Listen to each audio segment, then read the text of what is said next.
விழுப்புரம், புதுச்சேரி, கடலூர், கள்ளக்குறிச்சி ஆகிய மாவட்டங்களில் ஓரிரு இடங்களில் அதி கனமழையும், திருவள்ளூர், சென்னை, ராணிப்பேட்டை, காஞ்சிபுரம், செங்கல்பட்டு, திருவண்ணாமலை, தருமபுரி, சேலம், பெரம்பலூர், அரியலூர், திருவாரூர், தஞ்சாவூர் உள்ளிட்ட டெல்டா மாவட்டங்களில் ஓரிரு இடங்களில் கன முதல் மிக கனமழையும் பெய்யக்கூடும்.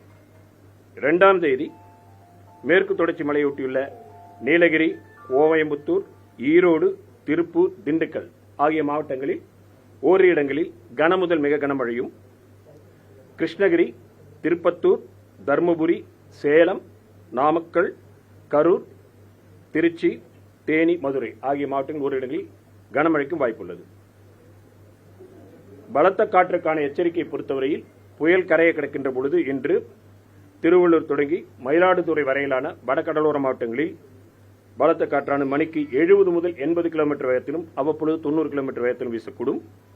மேலும் அதனை ஒட்டியுள்ள மாவட்டங்களான வேலூர், ராணிப்பேட்டை, திருப்பத்தூர், திருவண்ணாமலை, கள்ளக்குறிச்சி, பெரம்பலூர், அரியலூர் டெல்டா மாவட்டங்களில் ஒரு காற்றின் வேகம் 50 முதல் 60 கிலோமீட்டர் வேகத்தில் அவ்வப்பொழுது 70 கிலோமீட்டர் வேகத்தில் வீசக்கூடும்.